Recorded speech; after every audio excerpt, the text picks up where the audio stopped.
நன்றி செலுத்துகிற ராஜா.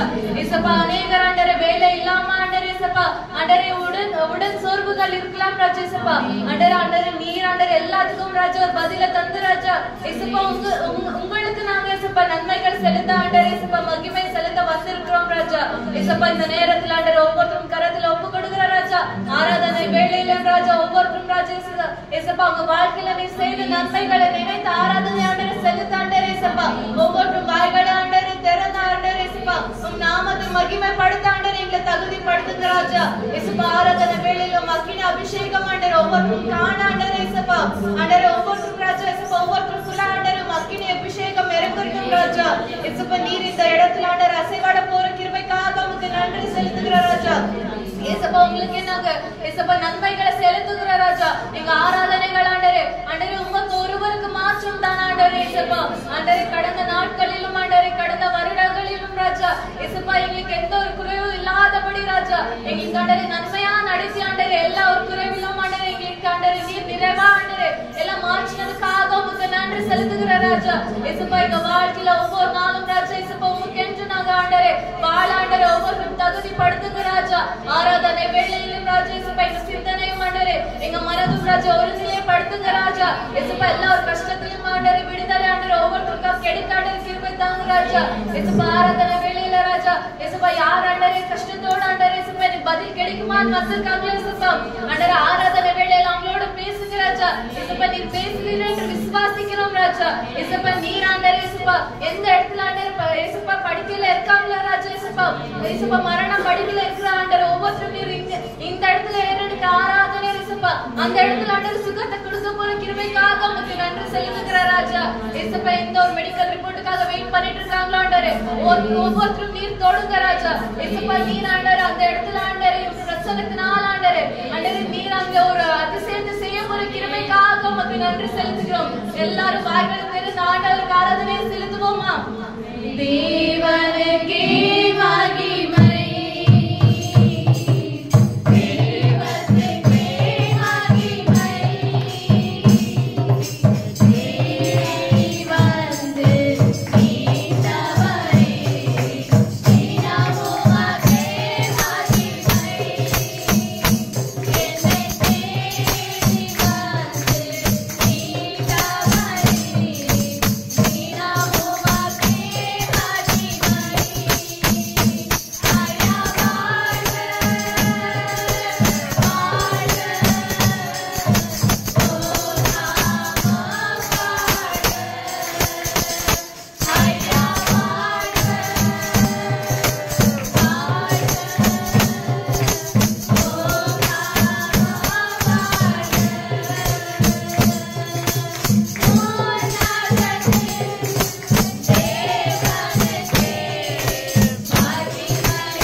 நாமத்தை துதிக்கிறவங்களா இருக்கணும் ஆண்டவரே. இந்த நேரம் ஆராதனை நேரம் யாரும் சும்மா இருக்காது. இந்த தேவனுக்காக மகிமைப்படுத்து. இந்த நேரம் நம்மளுக்கு அடுத்த வாரம் கிடைக்குமா கூட தெரியாது. ஏசப்பா நம்மளுக்கு பலவீன நேரத்துல கூட இன்னைக்கு நம்மளை கொண்டு வந்திருக்கிறாரு.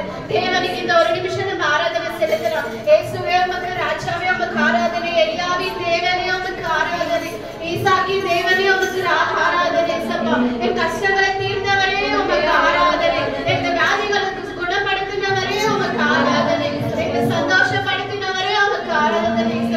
எங்களுக்கு உயிரோடு கொடுத்தீரே உமக்கு ஆராதனை. ஏசப்பா இன்னைக்கு எவ்வளவு கஷ்டங்கள் துன்பங்கள் நேரத்தில் ஆண்டவரே ஏசப்பா நீர் எங்களுக்கு வார்த்தையினாலே பலப்படுத்தி வைத்திருக்காக உமக்கு நன்றி ஆண்டவரே. நன்றி ஏசப்பா. இந்த தேசத்துக்காக இந்த சபையில ஒன்று கூடி ஜெபிக்க போறோம் ஆண்டவரே. இந்த தேசத்தில் இருக்கிற அநேக அக்கிரம அநியாயங்கள் ஆண்டவரே, அநேக பேர் குடி பிரச்சனையில இருக்கு. அவங்களுக்காக நாங்க ஜெபிக்கிறோம் ஏசப்பா. வாலிப பிள்ளைகளுக்காக நாங்க ஜெபிக்கிறோம் ஆண்டவரே. வாலிப பிள்ளைகள் மனம் திரும்பணும் ஆண்டவரே. ஏசப்பா எந்த வாலிப பிள்ளைகள் எந்த தப்பான வேலையில போறாங்க அவங்க எல்லாம் இந்த சபைக்கு வராண்டவரே. ஏசப்பா தேடுவா ஆண்டவரே. நீங்க உதவி செய்யுங்க ஏசப்பா. இந்த பரலோக ராஜ்யத்தை நாங்க தேடணும். தேவனை ருசிக்கிறவங்களா இந்த ஒவ்வொரு வாலிப பசங்களும் இருக்கணும் ஆண்டவரே. எங்களுக்கு முடிந்த சாகியத்தை ஆண்டவரே இந்த பூலோகத்துல இருக்க அன்னை சிறகளுக்கு கிடைக்க நாங்க ஜெபிக்கிறோம் ஆண்டவரே. நீர் அப்படியே ஆசைங்க ஆண்டவரே. இன்னும் எங்க அக்னியால அபிஷேகத்தால நெருப்புங்க ஆண்டவரே. எங்க தேசத்தை மன திரும்ப நீங்க உதவி செய்யுங்க ஏசப்பா. நீர் அப்படியே செய்ய போற கிருபைக்காக மக்கள் எல்லா இருக்கிற ஒவ்வொரு அதிகாரங்களுக்காக நாங்க ஜெபிக்கிறோம் ஆண்டவரே. எங்களுக்காக வேலை செய்யற ஒவ்வொரு துறைக்காரங்களும் ஜெபிக்கிறோம் ஆண்டவரே. அவங்க எல்லாரும் நீங்க பலப்படுத்துங்க, ஆரோக்கியத்தால வைங்க ஆண்டவரே. எந்த அக்கிரம அநியாயங்களும் பண்ணாதபடி ஏசப்பா அவங்க நீங்க உதவி செய்யுங்க ஏசப்பா. எங்க தேசத்தை நீங்க மனரூபமா மாற்றுறதுக்காக மக்கள் நன்றி ஆண்டவரே. ஏசப்பா இந்த சபைக்காக நாங்க வர ஆண்டவரே. இந்த சபைக்காக நாங்க திறப்பில நின்று ஜெபிக்கிறோம் ஆண்டவரே. ஏசப்பா எங்க சபையில அநேகர் முறுமுறுத்தாலும் ஆண்டவரே, எச்சுக்கு அநேகர் இருந்தாலும் ஏசப்பா நீங்க எங்களை ஒருவரோடு கைவிடாத எங்க சபையை நீங்க வழிநடத்து பொறுக்கிறதுக்காக நன்றி ஏசப்பா. ஒவ்வொரு விசுவாசிகளுக்காக ஜெபிக்கிறோம் ஆண்டவரே. அநேக கஷ்டங்கள் நேரத்தில் நீங்க கைவிடாம வழிநடத்தின தேவன் ஆண்டவரே. அதே போல இன்னும் வரை காலமும் ஏசப்பா உங்க விசுவாசத்துல நிலைத்திருக்கும்படியா நீங்க உதவி செய்யுங்க ஏசப்பா. ஒரு சிறுபிள்ளைகளை ஆசீர்வதிங்க ஏசப்பா. சிறுபிள்ளைகளை திரும்ப வர செய்ய தடை செய்யாது என்று சொன்னது போல ஆண்டவரே சிறுபிள்ளைகளுக்கு முன்மாறியா நாங்க இருக்க நீங்க உதவி செய்யுங்க ஆண்டவரே. ஏசப்பா உங்க இயேசுவின் ரத்தத்தால மட்டும்தான் ஆண்டவரே இந்த சபையை மீட்க போட முடியும் ஆண்டவரே. இந்த சபையில ஒரு மனவர் இருக்கும்படியா நீங்க உதவி செய்யுங்க ஏசப்பா. அநேக ஜெபத்துல நாங்க உறுதியா இருக்க நீங்க உதவி செய்யுங்க ஆண்டவரே. வசனத்துல நிலைத்திருக்கும்படியா நீங்க உதவி செய்யுங்க ஆண்டவரே. ஏசப்பா நீர் அப்படியே செய்ய போற கிருபைக்காக உமக்கு நன்றி இயேசுவே. யெகோவா தேவனே உமக்கு நன்றி ராஜா. ஈசாக்கின் தேவனே உமக்கு நன்றி ஆண்டவரே. எங்களை காண்பவரே உமக்கு நன்றி ராஜா. எங்களை காப்பவரே உமக்கு நன்றி நன்றி நன்றி இயேசப்பா. இயேசுவே உமக்கு நன்றி நன்றி நன்றி நன்றி இயேசப்பா. எங்களுக்கு சந்தோஷமாய் மாறும் எங்கள் கவலைகள் எல்லாம் மறைத்து விடும். சந்தோஷமாய் மாறும் எங்கள் கவலைகள் எல்லாம் மறைத்து விடும்.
ஏசப்பா.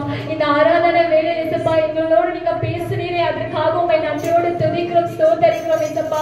ஏசப்பா இங்க ஏறெடுக்கிற ஒவ்வொரு ஜெபமும் தகப்பனே பரலோகத்தில் நம்முடைய செவிகளில் கேட்க போற கிருபைக்காக நன்றி தகப்பனே. துதிகள் மத்தியில் அசைவாடுகிற தேவன் நீர் ஒருவரே தகப்பனே ஏசப்பா. இங்க ஏறெடுக்கிற ஒவ்வொரு துதிகளுக்கும் தகப்பனே எங்களுடைய கட்டுகள் தகப்பனே, எங்களுடைய கஷ்டங்கள் தகப்பனே, எங்களுடைய கண்ணீர்கள் தகப்பனே ஏசப்பா, எங்களுடைய வெறுமைகள் தகப்பனே, எங்களுடைய கேள்விகள் தகப்பனே எல்லாவற்றையும் உடைத்து தகப்பனே என் தேவன் தகப்பனே இந்த நாளில் ஏசப்பா நீங்க பரிசுத்தப்பட்டு போற கிருபைக்காக நன்றி தகப்பனே ஏசப்பா. நீர் எப்படி பரிசுத்தமா இருந்தீர் தகப்பனே ஏசப்பா. ஒவ்வொரு பிள்ளை ஏசப்பா இந்த நேரத்தில் ஏசப்பா நீங்க பரிசுத்தப்பட்டு போற கிருபைக்காக நன்றி ஏசப்பா. ஏசப்பா இதோ ஏசப்பா இந்த ஓவிய நாள்ல தகப்பனே ஏசப்பா பாத்திரமாய் தகப்பனே நாங்க எதுவும் தொடாதபடிக்கு ஏசப்பா ஏசப்பா நாங்க பங்கு பெறுகிற ஒவ்வொரு பாத்திரமும் தகப்பனே ஏசப்பா இந்த போஜனம் எடுக்கிற போது ஏசப்பா எங்களுடைய பாவங்கள் ஏசப்பா நீங்க கழுவி சுத்திகரிங்க தகப்பனே ஏசப்பா. முதலாவது தேவனுடைய ராஜ்யம் அவர் நீதியும் தேடுங்கள், அப்போது உங்களுக்கு எவைகளெல்லாம் கேட்கிறீங்களோ அவைகளாம் கொடுக்கப்படும் என்று சொன்னீரேசப்பா. யாரெல்லாம் ஏசப்பா உங்களுடைய ராஜ்யத்தின் பிள்ளையார் வந்திருக்காங்க தகப்பனே, யாரெல்லாம் என் தேவன் எனக்கு சுகத்தை கொடுப்பார் என்று சொல்லி நம்பி வந்திருக்காங்க தகப்பனே, யாரெல்லாம் என் தேவன் எனக்கு இது எந்த விடுதலை தருவார் என்று சொல்லி வந்திருக்காங்க ஏசப்பா, அவங்களெல்லாம் நீங்க கண்ணோக்கி பாருங்க ஏசப்பா. எங்களுடைய பாவங்களை சுத்திகரிங்க தகப்பனே. இந்த நேரத்தில் ஏசப்பா நாங்க ஜெபிக்கிற ஒவ்வொரு ஜெபமும் தகப்பனே ஏசப்பா உங்களுடைய ரத்தத்தினால் நீங்க கழுவுங்க தகப்பனே ஏசப்பா. தெரிந்தும் தெரியாமல் எத்தனையோ பாவங்கள் செய்திருக்கலாம் ஏசப்பா, எங்களுடைய பாவத்தில் ஏசப்பா நீங்க கழுவி சுத்திகரிங்க ஏசப்பா. ஒருவன் பாவம் செய்தால் அதை அறிக்கையிடுவான், அதை அறிக்கையிடவிட்டால் வாழ்விட மாட்டான் என்று சொல்லி ஏசப்பா எங்களுடைய பாவங்களை நீங்க கழுவுங்க தகப்பனே. உங்களுடைய சேட்டையை மூடி நீங்க மறைத்து தகப்பனே ஒவ்வொரு பிள்ளை ஏசப்பா நீங்க கண்ணோக்கி பாருங்க ஏசப்பா. நாங்க நிற்கிறதே ஒரு பாவமான உலகத்தில் ஏசப்பா, இந்த பாவமான ஏசப்பா வழியில நாங்க நடக்கிறோம் தகப்பனே. ஆனாலும் தகப்பனே ஏசப்பா இன்னைக்கு ஏசப்பா நாங்க பங்கு பெறுகிற ஏசப்பா அந்த ராபோஜனத்தை நீங்க ஆசீர்வதிங்க தகப்பனே ஏசப்பா. அதை இனோதானமாய் பெறாதபடிக்கு ஏசப்பா ஒவ்வொருத்தரும் ஏசப்பா இருபத்தி ஆழத்திலிருந்து ஏசப்பா ஏசப்பா நான் இந்த பாவத்தை செய்து விட்ட தகப்பனே, இனி நான் அந்த பாவத்தை செய்ய மாட்டேன் என்று சொல்லி ஏசப்பா ஒவ்வொரு பிள்ளை ஏசப்பா மனம் திரும்பி தகப்பனே ஏசப்பா நான் இனிமே அதை நான் தொட மாட்டேன் என்று சொல்லி ஏசப்பா உமக்கு என்று ஏசப்பா அர்ப்பணித்த பிள்ளையா நீங்க மாற்றுங்க தகப்பனே. இந்த ஆராதனை வேளையில் ஏசப்பா எங்களை பலப்படுத்துகிறேன், அதற்காக நன்றி ஏசப்பா. ஒவ்வொரு நொடி ஏசப்பா நடத்துகிறேன் நன்றி தகப்பனே ஏசப்பா. துவக்கும் முடிவுரை உடைய திவ்ய பிரசனம் எங்களோடு இருந்ததுக்காக நன்றி தகப்பனே ஏசப்பா. யாரும் மதுவாயும் திக்குவாயும் இருந்தாலும் தகப்பனை எடுத்து பயன்படுத்துவேன் என்று சொல்லி ஏசப்பா எங்களை பயன்படுத்தின கிருபைக்காக நன்றி தகப்பனே. இந்த ஆராதனை வேளையில் ஏசப்பா உமக்கு நன்றிகளை செலுத்துகிறோம் ஏசப்பா. ஏசப்பா நாங்க இங்க செலுத்துகிற ஒவ்வொரு நன்றியோ ஏராளமான நன்றி தகப்பனே. எத்தனையோ அற்புதங்களை செய்கிறேன் நன்றி ஏசப்பா. ஏசப்பா நாங்க எப்படி உங்களுக்கு திருப்பி கொடுப்போம் எங்களுக்கு தெரியாது ஏசப்பா. உமக்கு ஆராதனை மூலமா ஏசப்பா நாங்க திருப்பி கொடுக்கிறோம் தகப்பனே. நீங்க ஏற்றுக்கொள்வீங்க என்று நம்புகிறோம் ஏசப்பா. யோசனையில் பெரியவரே ஆராதனை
ஆசீர்வதிங்க தகப்பனே. பேசுகிற ஒவ்வொரு வார்த்தையும் தகப்பனே எங்களுக்கு பிரோஜனமா இல்லை, நீங்க உதவி செய்யுங்க இசப்பா.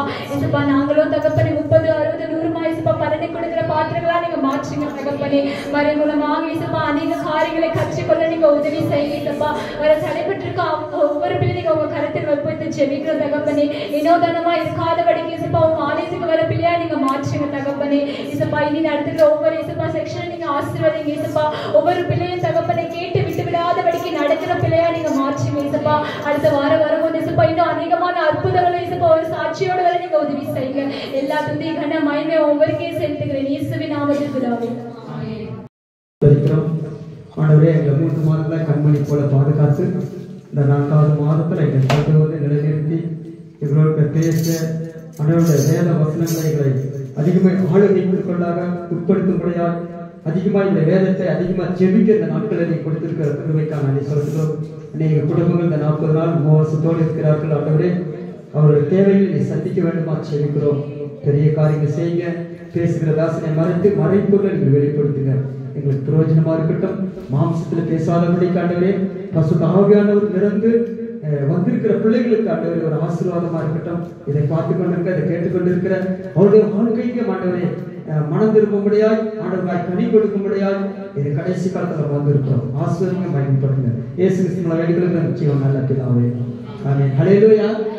சரி, இந்த மாசத்துல ஆண்டவர் எனக்கு கொடுத்த ஒரு வாக்குத்தத்த வசனம் மத்தேயு எழுதின சுவிசேஷம் 26ஆம் அதிகாரம் 41வது வசனத்தை வாசித்து நம்ம தேவனுடைய செவிக்கு செல்லலாம். யாராவது எழுத்துல தமிழ்ல கன்னடல பொறிமை நிதானமா வாசிங்க. மத்தேயு 26ஆம் அதிகாரம் 41வது வசனம். சரி, நீங்கள் சோதனைக்கு உட்படாதபடிக்கு விழித்திருங்கள். நீங்கள் அப்படின்னு சொல்றாரு.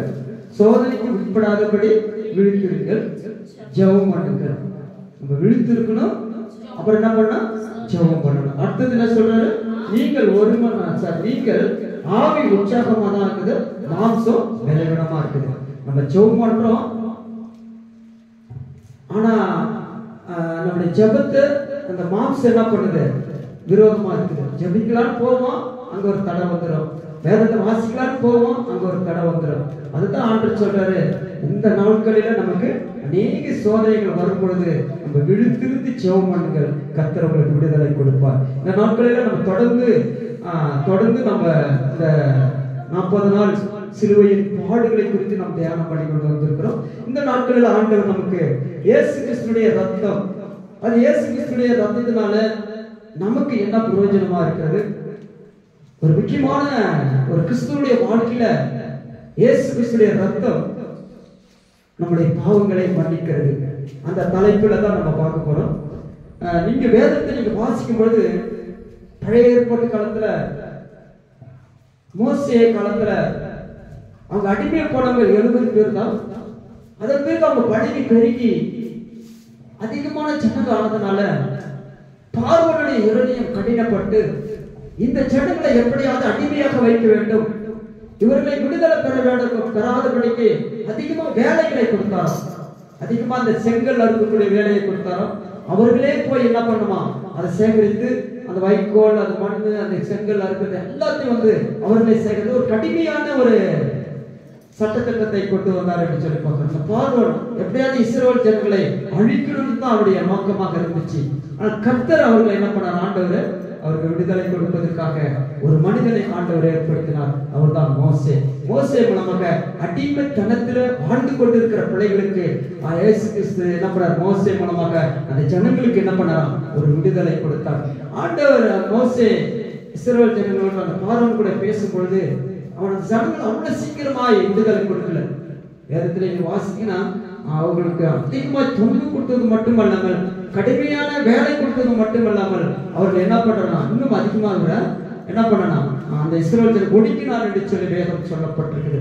அப்படி ஒடுக்கின்ற காலத்துல தான் மோசே ஆண்டவர் ஏற்படுத்தி மோசே போயிட்டு என்ன பண்றாரு? அந்த பார்வோன் கிட்ட போயிட்டு திரும்பமாக அவருடைய எப்படியாவது இந்த ஜனங்களை விடுதலை பெற வேண்டும் என்று சொல்லி ஒரே ஒரு நோக்கம் அவருக்கு இருந்துச்சு. இந்த ஜனங்களை அடிமைத்தனத்திலிருந்து வாழ்ந்து கொண்டிருக்கிற இந்த ஜனங்களை விடுதலை பெற வேண்டும் சொல்லி தான் அவருக்கு நோக்கமா இருந்துச்சு. அதனாலதான் அவர் என்ன பண்ணாரு? 10 விதமான வாதைகளை மோசே மூலமாக உண்டாக்கினார். போய் மோசே போய் ஜெபிக்கும் பொழுது அவன் பார்வோனுடைய இருதயம் கடினமா இருக்கிறது. எவ்வளவுதான் சத்தியத்தை சொன்னாலும், எவ்வளவுதான் ஆண்டவர் அற்புதங்களை செஞ்சாலும் அவன் வணங்கா கழுத்துள்ள ஜனங்களா இருக்கிறாங்க. அவங்க வந்து கீழ்ப்படியாம இருக்கிறான். என்ன பண்றது ஆண்டவர் சொல்லி கேட்கும்போது ஆண்டவர் 10 வாதைகளை கொடுக்கிறார். அந்த 10 வாதைகளிலும் அவன் வணங்கவே இல்லை. கடைசியாக 9வது வாதையில ஆண்டவர் கடைசியாக எச்சரிக்கிறார். பாருப்பா 10 வாதைகள் உனக்கு செஞ்சிருக்கிறார். தண்ணீர் ரத்தமாக மாறியது. எங்கு பார்த்தாலும் கவலைகள் இருந்துச்சு, எங்கு பார்த்தாலும் பேன்கள் இருந்துச்சு, எங்கு பார்த்தாலும் வெட்டுக்கள் இருந்துச்சு, எங்கு பார்த்தாலும் கொள்ளை நோய்கள் இருந்துச்சு, எங்கு பார்த்தாலும் அழிவுகள் வந்து கொண்டே இருக்கிறது. தயவுசெய்து எங்களுடைய ஜனங்களை விடுதலை விட்டுருப்பா, எங்களுடைய ஜனங்கள் அடிமைத்தனத்திலிருந்து விடுதலை விட்டுருப்பான். அப்படியும் அவனுடைய இருதயம் கடினமா இருக்கு. இன்னைக்கு நம்ம எத்தனை வருஷம் இந்த செய்தியை நம்ம கேட்டுக்கொண்டு இருக்கிறோம். நம்முடைய இருதயம் கடினமாகத்தான் இருக்குது. பாவத்துக்குள்ளாக தான் வாழ்ந்து கொண்டு இருக்கிறோம். பாவத்திலிருந்து விடுதலை பெறுவதற்காகத்தான் மோசே அதிகமாய் 120 வருஷம் அதிகமாய் இஸ்ரவேல் ஜனங்களுக்காக உழைத்தார், கஷ்டப்பட்டார் என்று சொல்லி வேதம் சொல்லப்பட்டிருக்கிறது. கிறிஸ்துவின் நிமித்தம் துன்பத்தை அவர் தெரிந்து கொண்டார் என்று சொல்லி நாம் பார்க்கிறோம். அப்படிப்பட்ட மோசே மூலமாக தான் கடைசியாக மோசே தைரியமாக போய் பார்வோனுக்கு சொல்றார், இந்த 10வது வாதையில தலைச்ச பிள்ளை எல்லாம் சாக போறாங்க. இங்க இந்த எகிப்தில எங்க பார்த்தாலும் அழிவு கூக்குரல்கள் வரப்போகுது, எங்க பார்த்தாலும் மரணங்கள் வரப்போகுது. தயவு செய்து எங்களுடைய ஜனங்களை விடுதலை ஆக்க வேண்டும் என்று சொல்லி கடுமையாக போய் பேசுகிறார். மோசே பேசின உடனே கேட்டு, சரிப்பா உங்களை ஜனங்களை நீங்க என்ன பண்ணுங்க, விடுதலை பண்ணுங்கன்னு சொன்னார். இப்ப மோசே இஸ்ரவேல் ஜனங்களுக்கு ஒரு கட்டளை கொடுக்கிறார். என்ன கட்டளைன்னு சொன்னார், இந்த ராத்திரியில ஒரு சங்கார தூதன் வருவான். சங்கார தூதன் வரும்பொழுது எல்லாரையும் அவன் அழிச்சிடுவான். ஆனா ஆண்டவர் நமக்கு ஒரு காரியத்தை கற்றுக் கொடுத்திருக்கிறார். ஆண்டவர் நமக்கு ஒரு காரியத்தை கற்றுக் கொடுத்திருக்கிறார். என்ன காரியம் என்று சொன்னார், இந்த பஸ்காவை நீங்கள் ஆசாரிக்க வேண்டும். இந்த பஸ்காவை நீங்கள் ஆசரித்தீங்கன்னா ஒரு ஆட்டுக்குட்டியை நீங்கள் பலி செலுத்தி அந்த ஆட்டுக்குட்டியை ரத்தத்தை எடுத்து உங்களுடைய நிலக்கழுவிலே அல்லது நில டோர் போஸ்ட்ல நீங்க என்ன பண்ண வைக்க வேண்டும் என்று சொல்லி இஸ்ரவேல் ஜனங்களுக்கு அதை கட்டளை கொடுத்தார். மோசே என்ன பண்ணார், அந்த இஸ்ரவேல் ஜனங்களாம் அந்த ஆட்டுக்குட்டியை வெட்டி அந்த ரத்தத்தை எடுத்து அவங்கவுங்க வீட்டுல அந்த நிலக்கால்களை ஒரு டோர் போஸ்ட்ல பூசினா அவர் விடுதலை பெற்றார் என்று சொல்லி நாம் பார்க்கிறோம். அல்லேலூயா. இந்த ரத்தத்துல வந்து ரொம்ப முக்கியமான ஒரு காரியத்தை நம்ம குறித்து நாம் பார்க்கிறோம். லேவியராகம புத்தகம் 17ஆம் அதிகாரம் 11வது வசனம். மாம்சத்தின் உயிர் ரத்தத்தில் இருக்கிறது. நான் உங்களுக்கு அந்த பலிபீடத்தின் மேல் உங்கள் ஆத்துமாக்களுக்காக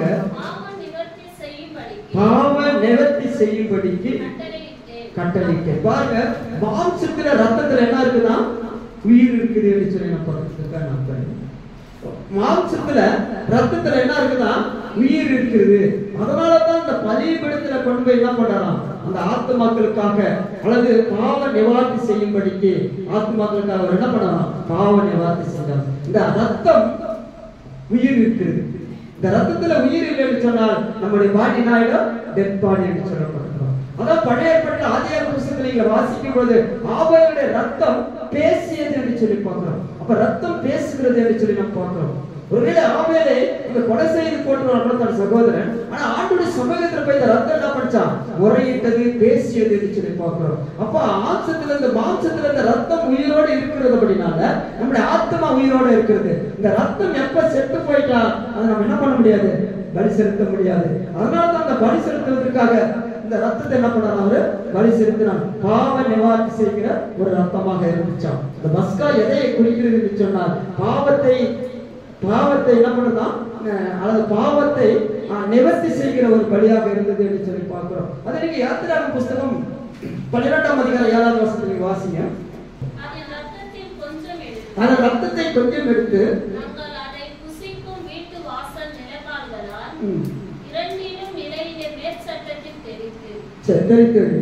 அதுக்கு முன்னாடி பார்த்தீங்கன்னா ஒரு ஆட்டுக்குட்டியை அல்லது நீங்க சேர்த்துட்டு உங்களுக்கு பழுதற்ற ஆட்டுக்குட்டியா இருக்கணும், உங்களுக்கு திறனுக்கு தக்கதாக தேர்ந்தெடுத்து அந்த ஆட்டுக்குட்டியை பரிசீலித்து நீங்க என்ன பண்ணுவாங்க, உங்களுடைய டோர் போஸ்ட்ல போச வேண்டும் என்று சொல்லப்பட்டிருக்கு. இது பழைய ஏற்பாட்டில் பாஸ்போர்ட்னு சொல்லுவாங்க, பஸ்கா பண்டிகைன்னு சொல்லுவாங்க.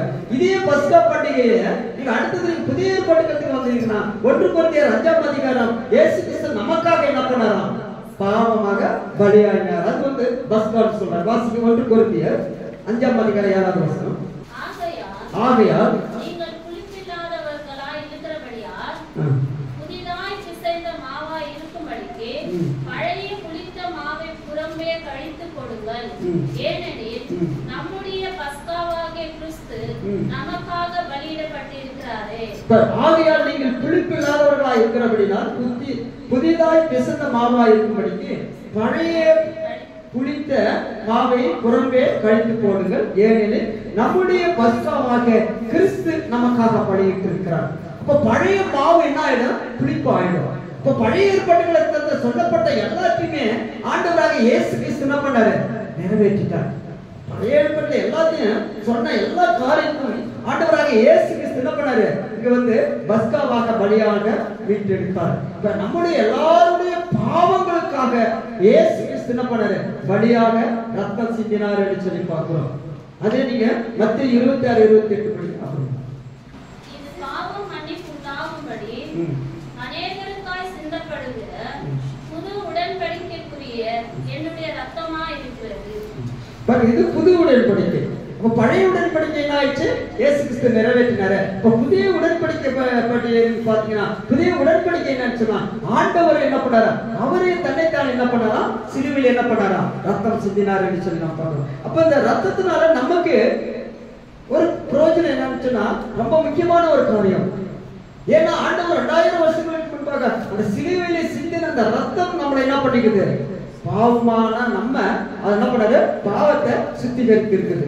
அப்ப மோசே காலத்துல பாத்தீங்கன்னா அந்த மகா பரிசுத்த ஸ்தலம் ஒண்ணு இருக்கும். அந்த மகா பரிசுத்த ஸ்தலத்துக்குள்ள யார் போவாங்கன்னா ஆசாரிகள் மட்டும்தான் போகணும். அவர்கள் அங்க போகும் பொழுது அந்த அந்த ஆட்டுக்குட்டி ரத்தத்தை எடுத்துட்டு போயிட்டு அங்க தெரிஞ்சுட்டு வர வேண்டும். ஒருவேளை அவன் பாவம் செய்தவனாக இருந்தாலும் அங்கே அவன் என்ன பண்ணுவான்? மறித்து போயிடுவான். ஒருவேளை அவன் குற்றமற்றவனாக இருந்தானா, பாவங்களாக இருந்தானா, பரிசுத்தமாக வாழ்ந்தானா, ஆண்டவரை அவன் என்ன பண்ணான்? எல்லா ஃபர்ஸ்ட் தனக்காக தன்னுடைய ரத்தத்தை தெளித்து தன்னுடைய சரீரத்துக்காக அவன் என்ன பண்ணுவான்? தனக்காக அந்த ரத்தத்தை தெளிப்பான். இரண்டாவது மகா பரிசுத்த தலத்திற்கு அந்த இஸ்ரவேல் ஜனங்களுக்காக எல்லாருடைய பாவங்களுக்காக நிவர்த்தி செய்வதற்கு செய்வான். அந்த மகா பரிசுத்த தலத்திற்கு வருஷத்துக்கு ஒரு முறை தான் போக முடியும்.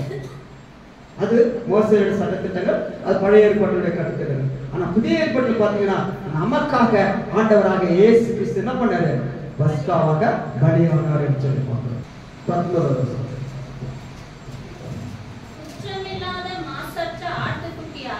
குற்றமில்லாத மாசற்ற ஆட்டுக்குட்டியாகிய கிறிஸ்துவின் விலையேற பெற்ற ரத்தத்தினாலே மீட்கப்பட்டீர்கள் என்று அறிந்திருக்கிறீர்களே. பாருங்க, இங்க வாசிக்கும்போது குற்றமல்லாத மாசற்ற ஆட்டுக்குட்டியாக கிறிஸ்து. அப்ப ஒரு பலி செலுத்தும் பொழுது எப்படிப்பட்ட பலியாக செலுத்த வேண்டும் என்று சொன்னால் குற்றமற்றதா இருக்கணும், அப்புறம் வெளியேறப்பட்டதா இருக்கணும், மாசற்றதா இருக்கணும். இப்ப நம்முடைய சரீரம் மாசற்றதா இருக்குது, நம்முடைய சரீரம் குற்றமற்றதா இருக்குது, நம்முடைய சரீரம் பரிசுத்த ஆவியால நிரம்பி இருக்கிறது.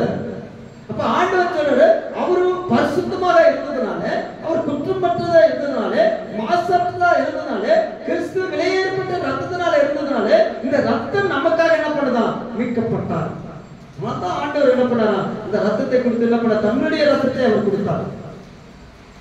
இந்த ரத்தம் அந்த கொல்கத்தா மலையிலே சிலுவையிலே அடிக்கப்பட்ட பிறகு அந்த ரத்தம் எங்கே சென்றது என்று சொன்னால் பூமி அதிர்ச்சியாகி அது எங்க போனது என்று சொன்னால் உடன்படிக்கை பெட்டி மேலே போனது என்றுதான். 20ஆம் நூற்றாண்டுல அது வேத ஆராய்ச்சிகள் என்ன பண்ணிக்கலாம், அதை டெஸ்ட் பண்ணி இருக்கிறாங்க. இன்றைக்கும் அதை என்ன பண்ணுங்க, அதோட உயிர் இருக்குது, அது பரிசுத்த ஆவியானவர் பெறப்பட்ட ஒரு ரத்தம் என்று சொல்லி அதுல என்ன பண்ணுங்க நிரூபிக்கப்பட்டிருக்குது. அப்ப நம்முடைய ரத்தம் எப்படிப்பட்ட ரத்தம் இருக்குது? குற்றமற்ற ரத்தம். நம்ம எதாவது ஒத்துக்கொள்ள வேண்டுதான். யார் நம்ம நீதிமான் கிடையாது, யார் நம்ம பரிசுத்தவான் கிடையாது, யார் நம்ம எல்லாரும் பாவம் செய்து தெய்வ மகிமையற்றவர்கள் தான். ஆனா 2000 வருஷங்களுக்கு ஆண்டவராகிய நம்ம ஆண்டவர் இயேசு கிறிஸ்து என்ன பண்ணாரு? சிலுவையில சுமந்துட்டார். இனி நம்ம பாவம் செய்யக்கூடாது, இனி நம்ம குற்றம் செய்யக்கூடாது, இனி நம்ம என்ன பண்றது? மாசற்றக்கூடாது. நம்ம ஆண்டவருக்கு உண்மையா இருக்கும்போது தான் கர்த்தருடைய வாழ்க்கையில என்ன பண்ற? ஆண்டவரை ஆசீர்வதிப்பார். அப்ப நம்முடைய ரத்தம் குற்றமற்ற ரத்தம். சாரி, நம்ம ஆண்டுடைய நம்ம ரட்சிக்கப்பட்டதுனால, நம்ம நான் சாப்பிட்டதுனால, ஆண்டுடைய பிள்ளைகளா இருக்கிற நம்முடைய ரத்தம் எப்படிப்பட்ட ரத்தம்? குற்றமற்ற ரத்தம். அப்ப நம்ம ஆண்டுடைய பிள்ளைகளா இருக்க நாமளும் மாசற்றப்பட்டோம். அப்ப நாமளும் வெளியேற பெற்றிருக்கோம். ஹல்லேலூயா, ஹல்லேலூயா, வெளியேற பெற்றிருக்கோம். ஏன்? ஆண்டவர் நமக்காக ஜீவனை கொடுத்திருக்கிறார் என்று சொல்லி பார்க்கிறோம். வேதத்தை நீங்கள் வாசிக்கும் போது இந்த ரத்தத்தை குறித்து அநேக இடங்களில் சொல்லப்பட்டிருக்குது. எபேசியர் எழுதின நிருபம் 1ஆம் அதிகாரம் 7வது வசனம் 8வது வசனம். அவருடைய கிருபையின் ஐஸ்வரியத்தின்படி இவருடைய ரத்தத்தினாலே பாவ மன்னிப்பாக மீட்பு இவருக்குள் நமக்கும் உண்டாயிருக்கிறது. அந்த கிருபையை அவர் சகல ஞானத்தோடும் புத்தியோடும் எங்களிடத்தில் பெருக பண்ணினீர். இவருடைய ரத்தத்தினாலே பாவ மன்னிப்பின் மீட்பு இவருக்குள் நமக்கு உண்டாயிருக்கிறது. பாருங்க, நம்ம அந்த ரத்தம் பாவ மன்னிப்பை கொடுக்கிறது. இயேசு கிறிஸ்து சிலுவையிலே அறையப்பட்ட அந்த ரத்தம் நமக்கு என்ன கொடுக்கிறது? பாவ மன்னிப்பை கொடுக்கிறது. உடைய ஆட்டு ரத்தமோ அல்லது ஆடு ரத்தமோ மாடு ரத்தமோ கோழி ரத்தமோ மாம்ச ரத்தமோ நமக்கு என்ன கிடையாது, விடுதலை கிடையாது. ஆனா இயேசு கிறிஸ்துவின் ரத்தம் அது விலையேறப்பட்ட ரத்தம். அது பரிசுத்த ஆவியினால் அங்கீகரிக்கப்பட்ட அந்த ரத்தத்தை ஆண்டவர் என்ன பண்றாரு? நமக்கு பாவம் மன்னிக்க கொடுக்கிறது. இரண்டாவது நீங்கள் வாசித்தீங்கன்னா ரோமர் 5ஆம் அதிகாரம் 9வது வசனம். இப்படி நாம் அவருடைய ரத்தத்தினாலே நீதிமானாக்கப்பட்டிருக்கிறோம். கோப அக்கினிக்குள் நீங்களாக்கி அவராலே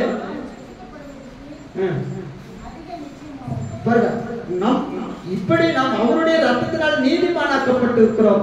கோப அக்கினி நீக்கி அவராலே நாம் ரட்சிக்கப்படுறது அதிக நிச்சயம். நீதிமானாக்கப்பட்டிருக்கிறோம்.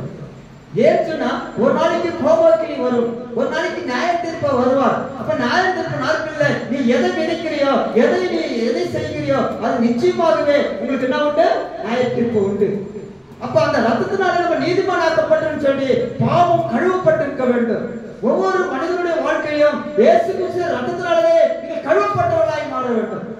இயேசு கிறிஸ்து ரத்தம் தான் உங்களை கழுவப்பட, வேற எந்த ரத்தத்தினால உங்களை கழுவப்படவே முடியாது. என்னதான் நீங்க வெளியேறப்பட்ட சோப்பு போட்டாலும் சரி, அந்த சோப்பு என்ன ஆயிடும்? வேஸ்ட். இயேசு கிறிஸ்துவின் ரத்தம், அவருக்கு பட்ட ரத்தம் எப்படிதான் நீதிமானாக்கு. நம்ம ஒரு காலத்துல பாவம் செஞ்சுதான், பாவத்துல வாழ்ந்து கொண்டிருந்தான். ஆண்டவருடைய ரத்தத்தினால, ஆண்டவர் அந்த சிலுவையிலே இந்த சிந்தின அந்த ரத்தத்தினாலே என்னை என்ன பண்ணிக்கிறாரா? மீட்டு எடுத்திருக்கிறாரு. அந்த மீட்பு என்னுடைய பாவம் மன்னிப்பு கொடுத்திருக்குது. அந்த அவருடைய ரத்தத்தினால என்னை என்ன பண்ணிக்கிறாரா? நீதிமானாக்கி இருக்கிறார்.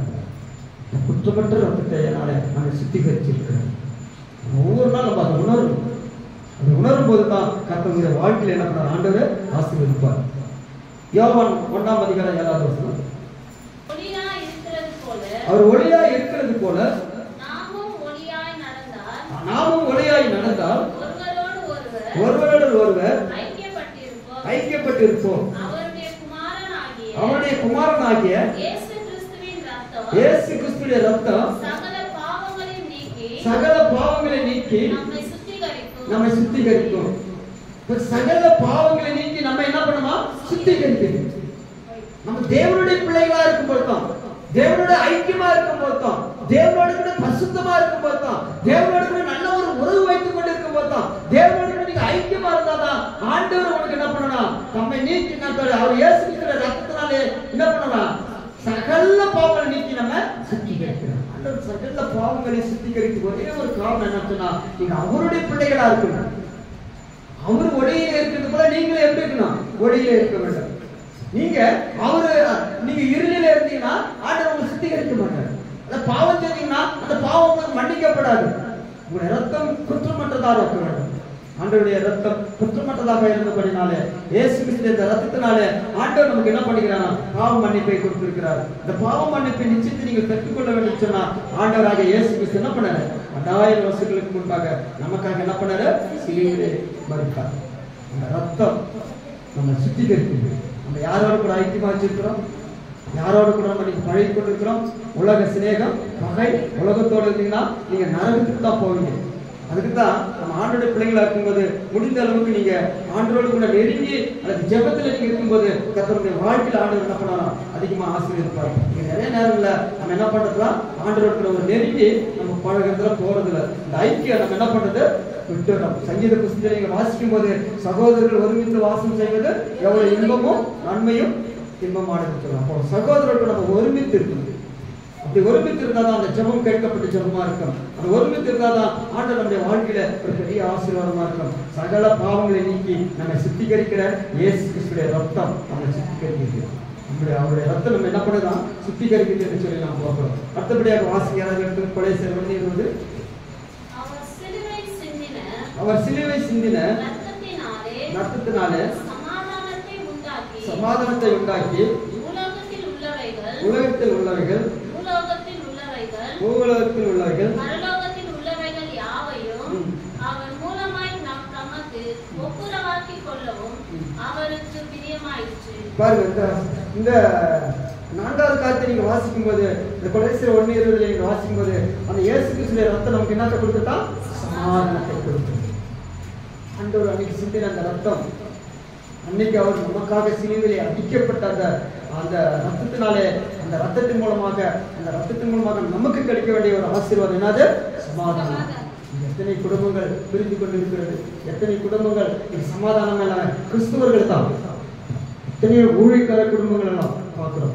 வேதத்தை நன்கு தேர்ந்தவர்கள் தான். அப்படிப்பட்ட குடும்பங்கள் அன்னைக்கு விசுவாசம் என்ன பண்ணுகிறான்? ஒரு ஆயுதமாக வைத்து இருக்கிறான். ஆனால் கூட ஆண்டவர் சொல்கிறார், சமாதானத்தை கொடுப்பதற்காகவே ஆண்டவர் நமக்காக என்ன பண்ணுகிறாரு? அந்த ரத்தத்தை கொடுத்தார். முதலாவது நமக்கு ரத்தம் வந்து பாவத்தை மன்னிக்கிற ஒரு ரத்தம், அது குற்றமற்ற ரத்தம், மாசற்ற ரத்தம், விளையாடு பெற்ற ரத்தம். இந்த 3 ரத்தத்திலிருந்து நாம பெற்றுக்கொண்ட ஆசீர்வாதம் என்னவென்று சொன்னார்? முதலாவது பாவத்தை மன்னிக்கிறது. ஒவ்வொருடைய பாவத்துக்காக ஒவ்வொரு சிலுவையை நம்ம சுமக்க முடியாது. ஒவ்வொருடைய பாவத்துக்காக ஒருவேளை இந்த உலகத்துல எத்தனையோ கோடி ஜனங்களுக்காக அத்தனை கோடி சிலுவையை சுமக்க முடியாது. எல்லாருடைய பாவங்களுக்காக ஆண்டவராக இயேசு கிறிஸ்து ஒரே ஒரு சிலுவையில தான் நமக்காக ரத்தம் சிந்தினார். அந்த 2வது நீங்க வாசிக்கும் போது அது மன்னிக்கிற ஒரு ரத்தமா இருக்கிறது, அது நீதிமானாக்குற ஒரு ரத்தமாக இருக்குது. 3வது நீங்க வாசிக்கும் போது சமாதானத்தை கொடுக்கிற ரத்தமா இருக்கிறது. ஆண்டவர் நமக்கு என்னத்தை கொடுக்கிறாரு? சமாதானத்தை கொடுக்கிறார். ஆண்டவர் அந்த சிலுவையிலே அந்த சிந்தின அந்த ரத்தம் ஆண்டவர் இன்னைக்கு என்ன பண்றாரு? சமாதானத்தை கொடுக்கிறார். ஒருவேளை இஸ்ரவேல் ஜனங்களுக்கு விடுதலை கொடுத்தாலும் கூட நமக்கு ஆண்டவராக இயேசு கிறிஸ்து என்ன பண்ணாரு? எல்லாருடைய பாவங்களுக்காகவும் ஒரே தரம் மறித்து நேர்களுக்கு என்ன பண்ணாரு? சமாதானத்தை கொடுக்கிறார். 4வது அந்த இயேசு கிறிஸ்துவின் அந்த ரத்தம் எதை குறிக்கிறதுன்னா நமக்கு தைரியத்தை கொடுக்கிறது. ஏன் நமக்கு தைரியத்தை கொடுக்குதுன்னு சொன்னா, ஆண்டவர் நம்முடைய எல்லாருடைய பாவத்தை மன்னிச்சதுனால அந்த திரைச்சிலைக்கு அண்ணல்ல, அந்த பரலோகத்துல ஆண்டவருடைய அந்த திரைச்சிலைக்கு யாரும் போக முடியாது. ஆண்டவர் அந்த சிந்தின அந்த ரத்தத்தினால்தான் அந்த திரைச்சில 2ஆ கிழிஞ்சதுனாலதான் நம்ம என்ன பண்ணுறோம்? டைரக்டா எங்க போக முடியும்? பரலோகத்துக்கு போக முடியும். வாசிங்க எபிரேயர் 10:19. ஆகையால் சகோதரரே, பரிசுத்த ஸ்தலத்தில் பிரவேசிப்பதற்கு இயேசுவானவர் மாம்சமாகிய திரையின் வழியாக புதியதும் ஜீவனமாக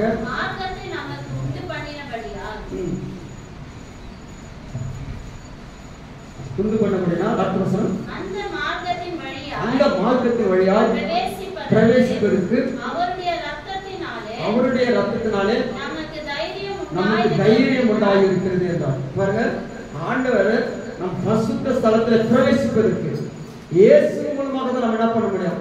உள்ளார போக முடியும். இயேசு கிறிஸ்து மூலமாக தான் உள்ளார போக முடியும். அப்ப அதுக்காக தான் என்ன பண்ணாரு? அவரே என்ன பண்ணாரு? சிலுவையிலே மரித்தார். ஆண்டவர் ஒரு புதிய மார்க்கத்தை, புதிய வழியை இருக்கிறார். நானே வழி, நானே சத்தியம், என்னை இல்லாமல் ஒருவனும் பரலோகத்துக்கு போக முடியாது. என்னுடைய வழியாக நீங்க என்ன பண்ணணும்? பரலோகத்துக்கு போக முடியாது சொல்லி அவரே என்ன பண்ணாரு? ரத்தம் சிந்தி நம்ம தைரியத்தை கொடுக்கிறாரு. இயேசு கிறிஸ்து அந்த ரத்தம் தைரியத்தை கொடுக்கிறது. தைரியமா போய் ஆண்டவர்கிட்ட போய் கேட்கலாம்.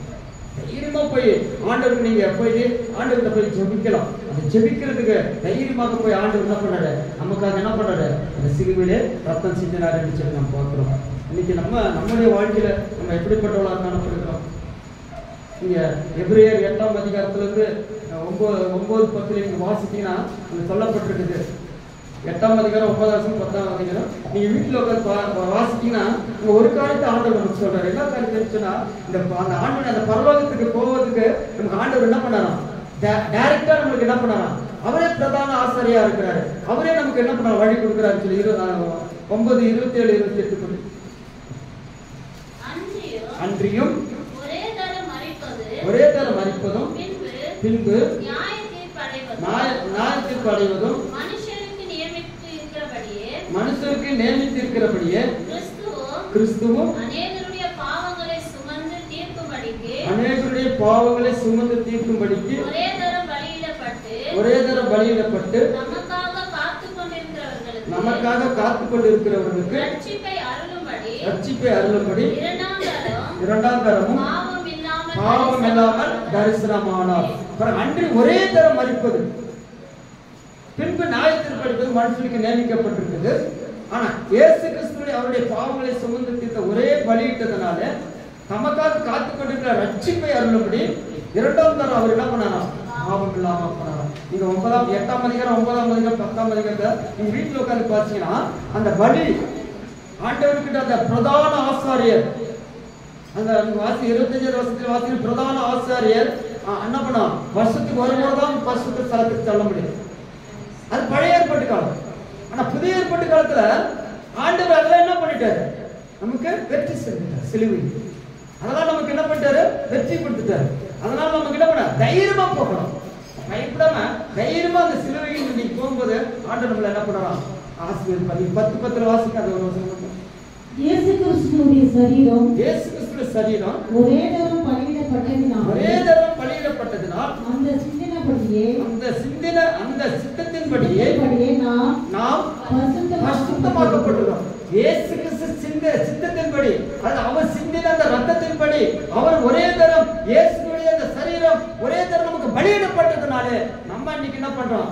தைரியமாக பரிசுத்த ஸ்தலத்துக்கு செல்றோம். ஆண்டவர் நம்மளை டைரக்டா நம்ம கூப்பிட்டு போவார். ஏன்னா அவர் தான் பலி செலுத்திட்டார். அவர் தான் நமக்காக என்ன பண்ணாரு? எல்லாத்தையும் தியாகம் பண்ணிட்டாரு. இனி நீ தியாகம் பண்ண வேண்டாம், ஆனா நீ பரிசுத்தமாக வாழ வேண்டும் என்று சொல்ற. அப்ப நம்ம வாழ்க்கையில நம்ம எப்படிப்பட்டவளாய் நாம் காணப்படுகிறோம்? ஆண்டவர்கிட்ட நீங்க போனோம்னா தைரியமா போகலாம். அடுத்த வசனம் வாசியம் 1:6 படிக்க. வெளிப்படுத்தின விசேஷம் 1:6. நம்மிடத்திலே அன்பு கொண்டு நமது ரத்தத்தினாலே நம்முடைய பாவக்கரையை நம்மை கழுவி நம்முடைய பிதாவாகிய தேவனுக்கு முன்பாக ராஜாக்களும் ஆசாரியர்களுமா அவருக்கு மகிமையும் வல்லமையும் நம்மிடத்துல அன்பு கொடுத்து ரத்தத்தினாலே தம்முடைய பாவங்கள் எல்லாம் நீக்கி கழுவினார். நம்மிடத்துல அவர் அன்பு கொடுத்தார். நம்ம கிட்ட அன்பு கொடுத்தபடினாலே, நம்மளை அவர் நேசித்தபடினாலே, நம்ம எவ்வளவு பாவம் செய்திருந்தாலும் அந்த பாவத்தை அவர் மன்னித்து இயேசு கிறிஸ்துவின் ரத்தத்தினை கழுவி சுத்திகரித்து ஆண்டவர் நம்ம எங்க கொண்டு போறாங்கன்னா பரலோகத்துக்கு, தம்முடைய பிதாவுடைய தேவனுக்கு முன்பாக நம்மளை கொண்டு போய் என்ன பண்ணலாம்? ராஜாக்களும் ஆசாரிகளுமா நிறுத்தினார். அந்த பூமியில உலகத்திலே வாழும்போது ஆண்டவர் நம்ம மேல அன்பு வச்சிருக்கிறார். ஆண்டவர் என்னை நேசித்திருக்கிறார். நாங்கள் துன்பார்த்தமாக வாழ்ந்தாலும் கூட சரி, ஆண்டவர் எப்படியாவது நம்மளை மனம் திரும்பி பரிசுத்தமாக வாழ்வதற்காகத்தான் ஆண்டவருடைய அந்த இயேசு கிறிஸ்துவின் ரத்தம் என்ன பண்ணிச்சா? நம்மளை இன்னைக்கு சித்திகரிக்கிறது. அதே நீங்க வாசிங்க 12:11 வெளிப்படுத்தி. மரணம் நேரிடுதா இருந்தாலும் அதுக்கு தப்பும்படி தங்கள் ஜீவனையும் பாராமல் ஆட்டுக்குட்டி ரத்தத்தினால் சாட்சியின் வசனத்தினாலும் அவனை ஜெயித்தார். மரணம் நேரிட இருந்தாலும் சரி, அதுக்கு நம் தப்புக்கும்படியாக ஜீவனையும் பாராமல் ஆட்டுக்குட்டி ரத்தத்தினாலே யாரை ஜெயித்தாரோ? சாத்தானை ஜெயித்தார். ஆண்டவர் இந்த ஆட்டுக்குட்டி இந்த ரத்தத்தினாலே பலியிடப்பட்டதுனாலே ஆண்டவர் என்ன பண்ணாராம்? இயேசு கிறிஸ்து என்ன பண்ணாராம்? அந்த ஆண்டவர் ஜெயித்தார், சாத்தானை ஜெயித்தார். வசனத்து மூலமாக ஜெயித்தார். வசனத்தை கொண்டுதான் நம்ம ஜெயிக்க வேண்டும். ஆட்டுக்குட்டியுடைய குணாதிசயம் பார்த்தீங்கன்னா அது எப்பவுமே என்ன பண்ணுது? வாய் திறமாம இருக்கும், அது பேசாம இருக்கும், தாழ்மையா இருக்கும். எப்போது என்ன பண்ணும்? அது தன்னை ஒப்பு கொடுக்கிறதா இருக்கும்.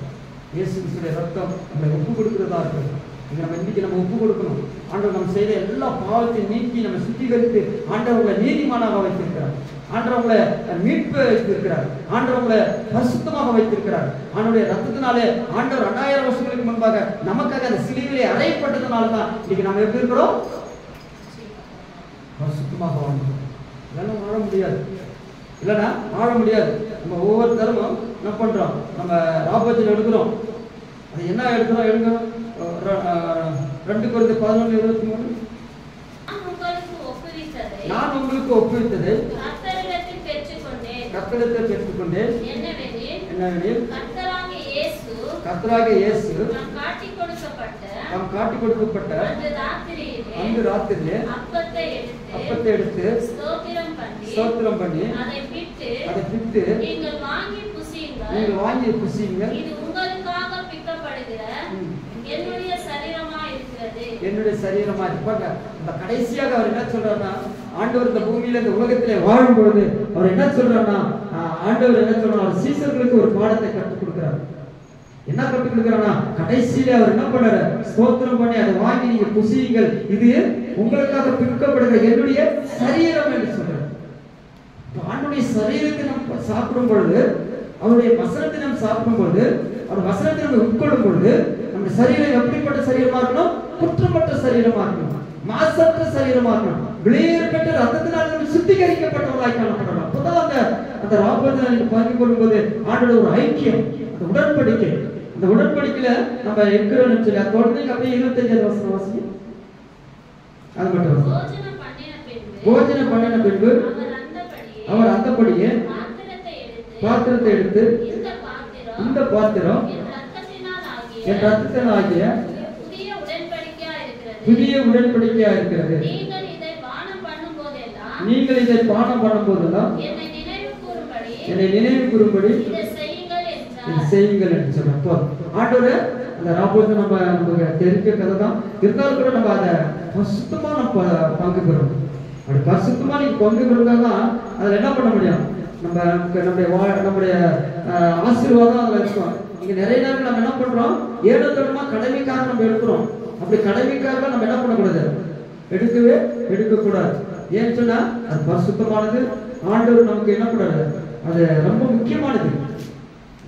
அப்போஜனம் நமக்கு நிறைய நேரத்துல அவருடைய சரீரம் சொல்லப்பட்டிருக்கு. அந்த சரீரத்தை நம்ம உட்கொள்ளும் போது பரிசுத்தமா இருக்கணும். அந்த அப்பமா இருக்கட்டும், அந்த திராட்சை ரசமா இருக்கட்டும், ஆண்டவருடைய நினைவு கூறுங்கள். ஒரு சட்டத்திட்டத்தை ஆண்டவர் நமக்கு வைத்து போகிறார். நான் மறுபடியும் திரும்ப வருவேன்னு சொல்றோம். நீங்க நிறைய கிறிஸ்தவத்தை அசட்டையா இருக்காங்க. சரி நேரத்துல நம்ம என்ன பண்ணுக்கலாம், அதை எடுத்துக்கல ஏனோதானமா இருக்கிறாங்க. ஆனா கண்டிப்பா நீங்க என்ன பண்ணணும், அதை கண்டிப்பா நீங்க அதுல பங்கு பெறணும். அப்படி பங்கு பெற்றாதான் ஆண்டவர் சொல்றாரு. இல்ல நீங்க அப்படியே வாசித்து வந்தீங்கன்னா ஆண்டவருக்கு நமக்குள்ள ஒரு தொடர்பு இருக்குது. ஒரு ஆண்டு நம்ம என்ன பண்றோம், நீங்க வாசித்தீங்கன்னா அதை சாப்பிட்ட பிறகு கர்த்தர் உங்களை என்ன பண்றாரு, ஆசீர்வதிக்கிறார்கள் என்று சொல்லப்பட்டிருக்கோம். நீங்க அப்படியே தொடர்ந்து அந்த ராபோஜனத்துல நீங்க வாசித்தீங்கன்னா ஒரே ஒரு வசனம் வாசிங்க, கடைசி 11 31 32 வாசிங்க. நம்மை நாமே நிதானித்து அறிந்தால்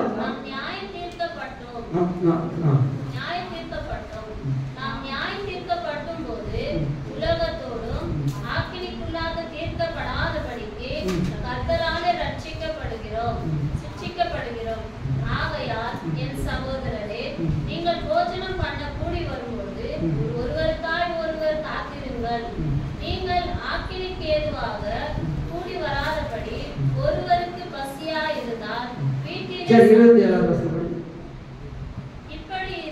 இப்படி இருக்க அவன் அபாத்திரமாய் கர்த்தருடைய அப்பத்தை புசித்து அவருடைய பாத்திரத்திலே பானம் பண்ணுகிறவன் கர்த்தருடைய சரீரத்தையும் ரத்தத்தை குறித்து குற்றமுள்ளவனாய் இருப்பான். ஹல்லேலூயா. அப்ப இப்படி நம்ம அபாத்திரமா எதையும் சொல்லக்கூடாது. நல்ல கிறிஸ்துவனுக்குள்ளே நம்ம வசனத்தை கேட்டோம், அந்த வசனத்தின்படி கீழ்ப்படிகிறவர்களாய் காணப்பட வேண்டும். இந்த இயேசு கிறிஸ்துவின் ரத்தம் நம்மளை என்ன பண்ணுது, பாவத்தை மன்னிக்கிறது, நம்மளை நீதிமானாக்குகிறது, நம்மளை பரிசுத்தமாக்குறது, ஒப்புருவாக்குறது, அந்த பாவத்தை மன்னிக்கிறது. ஆனால் கூட குற்றமற்ற அந்த ரத்தத்தை நம்ம புசிக்கும் பொழுது நம்ம அபாத்திரமா தொடக்கூடாது. நீங்க அபாத்திரமா நீங்க ஆண்டவருடைய ராபோஜனத்துல பங்கு பெறுகிறாங்க நிறைய கிறிஸ்துவர்கள். நான் சொல்றேன், அபாத்திரமா வாரம் முழுவதும் என்ன பண்ணுவாங்க, பீடி சிகரெட்டு உலகத்தோடு பல பாவங்களை செஞ்சுட்டு அபாத்திரமா வந்து தொடுறாங்க. அவங்கதான் ஆண்டு சொல்றாங்க குற்றமற்றவங்களா இருக்கணும். அப்புறம் ஆண்டவர் அப்படி செஞ்சாலும் அவங்களுக்கு சில அபாத்திரமான வியாதிகளை கொண்டு வருவார். கீழே நீங்க வாசித்தீங்கன்னா அநேக வியாதினா அநேக அடைந்தார்கள் என்று சொல்லப்பட்டிருக்கு. அபாத்திரமா நம்ம தொடக்கூடாது, அது பரிசுத்தமானது. அப்ப நம்ம என்ன பண்ணணும், ஆண்டவர் நமக்காக அந்த பஸ்காவை கொடுக்கும் பொழுது அவர் என்ன பண்ண, குற்றமற்றதா ஆட்டுக்குட்டி தான் கொடுக்க சொல்றாரு. குற்றமில்லாத ஒரு ஆட்டுக்குட்டி தான், பாவமில்லாத ஒரு ஆட்டுக்குட்டி தான், பரிசுத்தம் உள்ளவங்க தான் ஆண்டு என்ன பண்ணாரு ஆண்டவர் அந்த சிலுவையிலே அடிக்கப்பட்டார். அந்த ரத்தம் நமக்கு இன்னைக்கு நம்முடைய பாவத்தை மன்னிக்கிறது, நம்ம குற்றமற்றவர்களாக இருக்காதபடிக்கு ஆண்டவர் நமக்காக என்ன பண்ணாராம், அவர் நமக்காக அந்த சிலுவையில சிந்தின அந்த ரத்தம் நம்மளை இணைக்கப்பட்டிருக்கு. இயேசு கிறிஸ்து அந்த ரத்தத்தை இயேசு கிறிஸ்து அந்த சிலுவையிலே அறையப்பட்டதுனால தான் நம்மளோட ஒரு உடன்படிக்கை, அந்த உடன்படிக்கையோடு கூட நம்ம என்ன பண்றோம், இணைக்கப்பட்டிருக்கிறோம். அது மட்டும் இல்ல, அது நமக்கு ஒரு ஆசீர்வாதமா இருக்குது. அதனால நம்ம ஆண்டவருக்கு உண்மையுள்ளவராக இருப்போம், ஆண்டவருக்கு நம்ம கீழ்ப்படுவோம். அப்படி கீழ்ப்படும் போது தான் ஆண்டவர் நமக்கு என்ன பண்ணாரா, அது மீட்கப்பட்ட ரத்தமா இருக்கு. நம்முடைய சரீரம் கழுவப்பட்ட ரத்தமா இருக்கு. இந்த சரீரத்தினாலே கழுவப்பட்டு மீட்கப்பட்டு பாவம் இல்லாத ஒரு ரத்தத்தை தான் ஆண்டவராக இயேசு கிறிஸ்து சிலுவையிலே என்ன பண்ணாரு, மரித்து 3ஆம் நாள் உயிர்த்தெழுந்தார். நம்முடைய வாழ்க்கையில நம்ம எந்த அளவுக்கு பரிசுத்தமா இருக்கிறோம் அதை தன்னைத்தான் நம்ம சோதித்து அறிந்து கொள்ள வேண்டும். ஒவ்வொரு நாளும் தன்னைத்தானே சோதித்து அறிந்து கொள்ள வேண்டும். அபாத்திரமா எதையுமே நீங்க என்ன பண்ணக்கூடாது, தொடவே கூடாது. பரிசுத்தமானது அந்த காலத்துல பழைய ஏற்பாட்டு காலத்துல பாத்தீங்கன்னா ஆசாரிகள் மட்டும்தான் உள்ளார போக முடியும், வேற யாரும் உள்ளார போக முடியாது, அனுமதி கிடையாது. வேற யாராவது போனாங்கன்னா அவங்க என்ன பண்ணுவாங்க, மறிச்சு போயிடுவாங்க. யாராவது போனாங்கன்னா மறிச்சு போயிடுவாங்கன்னு சொல்லப்பட்டிருக்கு. அவங்க மறிச்சு போயிடுவாங்கன்னு சொல்லப்பட்டிருக்கு, செத்து போயிடுவாங்கன்னு சொல்லப்பட்டிருக்கு. அதனால நம்ம என்ன பண்ணணும்னா பரிசுத்தமா ஆண்டவருக்காக நம்ம கொடுக்கப்பட்ட அந்த நாட்களில பரிசுத்தமாக வாழ்வோம், ஆண்டவருக்கு உண்மையா இருப்போம். கர்த்தர் நம்முடைய வாழ்க்கையில என்ன பண்ணணும், அந்த ரத்தம் தான் என்ன பண்ணதா நம்மள தைரியமாக இந்த கிருபாஸ்தலத்தில் அண்டையில நம்ம கொண்டு போய் என்ன பண்ணுது, நம்ம கொண்டு போகுது, பரிசுத்த ஸ்தலத்துக்கு நம்ம கொண்டு போகுதுன்னு சொல்லி பார்க்கிறோம். இன்னொரு வசனத்தையும் வாசிங்க, எபேசியர் 2:12-13. அக்காலத்திலே கிறிஸ்துவை சேராதவர்களும் இஸ்ரவேலுடைய காணியாட்சிக்கு புறம்பானவர்களும் வாக்குத்தத்தத்தின் உடன்படிக்கைக்கு அந்நியரும் நம்பிக்கை இல்லாதவர்களும் இவ்வுலகத்தில் தேவனற்றவர்களுமாய் இருக்கிறார்கள் என்று நினைத்துக் கொள்ளுங்கள். முன்னே நீங்கள் தூரமாய் இருந்தீர்கள், இப்பொழுது கிறிஸ்து இயேசுவுக்குள் கிறிஸ்துவின் ரத்தத்தினாலே சமீபமானீர்கள். முன்னே நம்ம எப்படி இருந்தோம், தூரமா இருந்தோம். யாரை சொல்றாரு, இஸ்ரவேல் ஜனங்களை சொல்றாரு. நீங்க முன்னே தூரமா இருப்பீங்க, ஆனா இப்ப நம்ம எங்க இருக்கிறோம், கிட்ட போய் சேர்றோம். ஏன் கிட்ட போய் சேரலாம், இயேசு கிறிஸ்துவின் ரத்தம். அவரு அந்த ரத்தத்தினாலே சிந்தின அந்த ரத்தத்தினால நம்ம என்ன பண்றோம், முன்னே கிட்ட போய் சேரலாம். முன்னே நீங்க தூரமா இருந்தீங்க, முன்னே நீங்க தேவனை அறியாத இருந்தீங்க, முன்னே நீங்க நம்பிக்கை இல்லாம இருந்தீங்க, முன்னே நீங்க என்ன பண்ணீங்க, கிறிஸ்துவுக்கு விரோதமாக இருந்தீங்க, கிறிஸ்துவுக்கு விரோதமா பேசினீங்க. ஆனா இப்போ அப்படி இல்ல. ஏன் சொன்னா இப்போ எப்படின்னு சொன்னா நீங்க ஆண்டவருக்கு நெருக்கமா இருக்கிறீங்க. ஏன் நெருக்கமா இருக்கிறீங்கன்னு சொன்னா இயேசு கிறிஸ்து அந்த ரத்தம் நம்மள என்ன பண்ணுதான், அந்த ரத்தத்தினால நம்ம சமீபமா ஆக்கிறார். அல்லது ரத்தத்தினால நம்ம என்ன பண்ண, அந்த உடன்படிக்கை போவதுக்கு நமக்கு என்ன பண்ண, ஆண்டவர் ஒரு நெருக்கமான ஒரு வழியை கொடுத்திருக்கிறார். ஏன் அந்த நெருக்கமான வழின்னு சொன்னா இயேசு கிறிஸ்துடைய ரத்தம் குற்றமற்றதா இருக்கு. இயேசு கிறிஸ்துடைய ரத்தம் சகல பாவங்களையும் நீக்கி நம்ம சுத்திகரிக்கிறது. இயேசு கிறிஸ்துடைய ரத்தம் நம்ம என்ன பண்ணுது, நீதிமான் ஆக்கியிருக்குது. இயேசு கிறிஸ்துடைய ரத்தம் நம்ம ஒப்புராக்கிறது. இயேசு கிறிஸ்துடைய ரத்தம் நம்ம சிலுவையில சேர்த்து ஒப்புராக்குது. ஒரு காலத்துல நம்ம சிலுவைக்கு தூரமா இருந்தோம், ஒரு காலத்துல சிலுவைக்கு விரோதமா பேசினோம், ஒரு காலத்துல ஆண்டவருக்கு விரோதமா பேசினோம். இப்ப ஆண்டவர் எல்லாருடைய பாவங்களுக்காகவும் இந்த சிலுவையில அந்த சிந்தினதுனால நம்ம எப்படி இருக்கிறோம்னு சொன்னா நம்ம எப்படி இருக்கிறோம், சமீபமா இருக்கிறோம், அது கெட்ட சேர்ந்து இருக்கிறோம். அது ரொம்ப முக்கியமானது. ஏன்னா இயேசு கிறிஸ்து அந்த சிலுவையினால நம்ம ஆண்டவர் ஒப்பு கொடுத்திருக்கிறார்.